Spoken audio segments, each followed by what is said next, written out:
So today I want to talk about a couple areas where we need to renew our minds. And I'm going to go back to the basics a little bit because I'm a simple guy. I just need the basics beat into me. And maybe you're like me. So here's the first one. We need to renew our minds to the overwhelming goodness and mercy of God.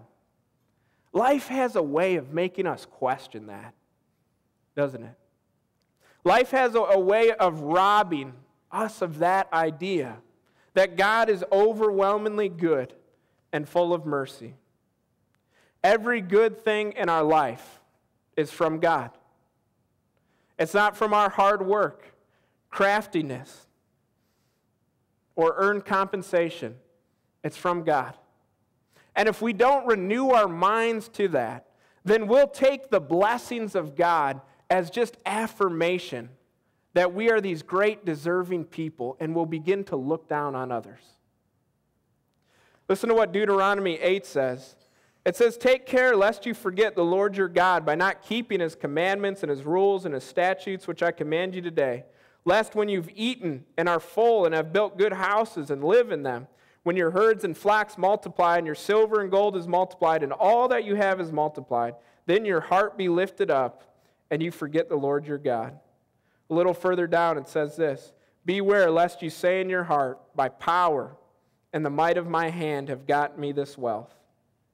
So in other words, Deuteronomy is saying, don't ever get to that point in your life where if you have a life that you enjoy and that's satisfying to you, that you look at that and say, I did that for myself. I'm a great guy. I'm a hard worker. I'm the man. I've built all this for myself. Deuteronomy says it's a gift from God. And it's because of his goodness. It's not because we deserve it.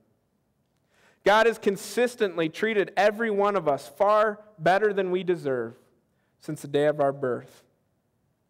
The reality is I deserve hell from God. I know that's not politically correct to say, and it's not fun to hear, but that's true. I don't deserve any good thing from God. If, apart from Jesus Christ, I have no shot of pleasing God or living up to the bare minimum of his standards. I don't have a shot at it. And I know this, and I'm very grateful to Jesus Christ, but yet I still consistently sin.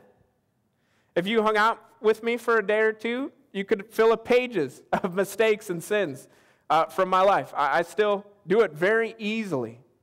And so I can't ever think that God has been anything but incredibly good and merciful to me. And I have to renew my mind to that idea because if I'm not careful, I get a little attitude with God.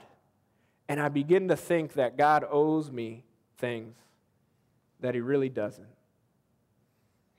And it's an easy thing to fall into.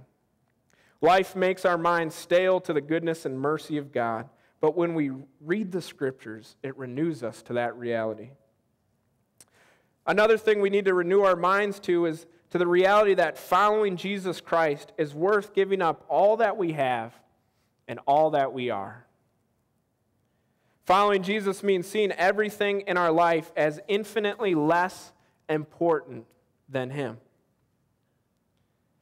When we commit our lives to Christ, we're committing him to being the treasure and the greatest priority in our life.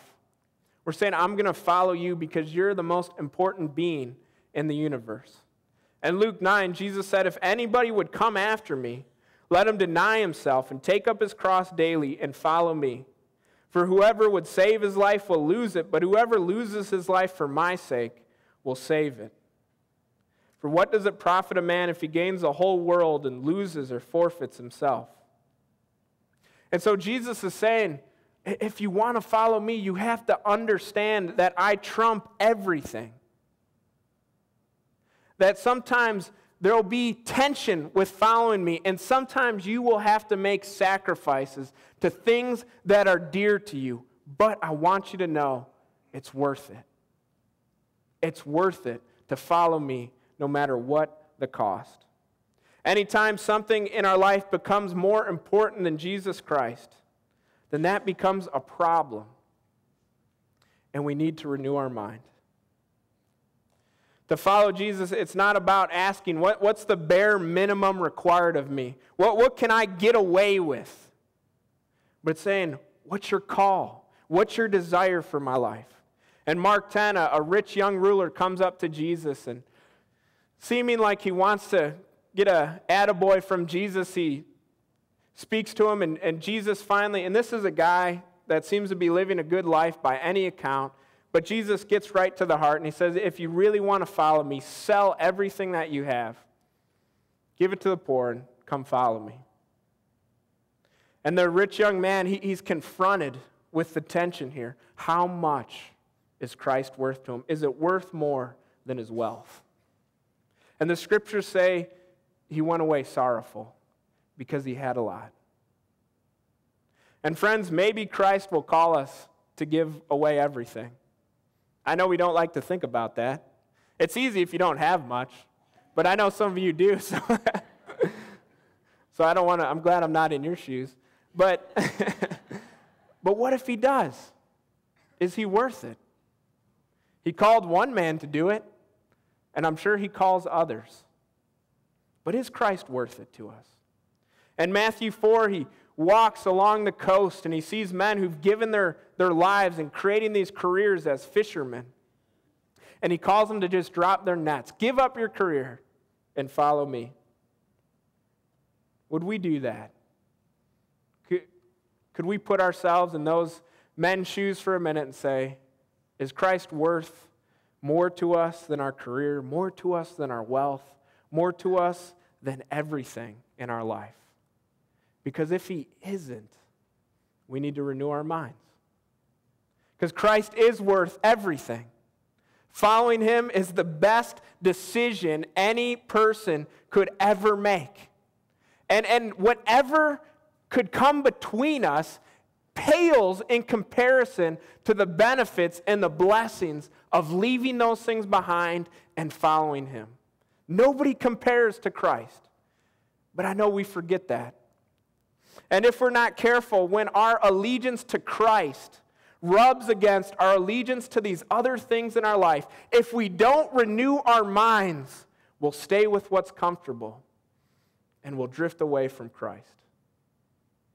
But if we do renew our minds, we'll say, you know what? As much as I care about these, they pale in comparison to how much I care about him. And following him is everything. Another way, we must renew our minds to remember that God's glory is the most important thing we can aim for in our lives. When we make decisions, we have to think, what will most honor Jesus? Not always what will make me most happy, or what will be easy, or what will be comfortable. Every one of our lives exists to enjoy God and spread his glory in our generation. My life exists to delight myself in God and then to share that joy and that passion with everybody that I can. And guess what? That's what your life exists for too, primarily.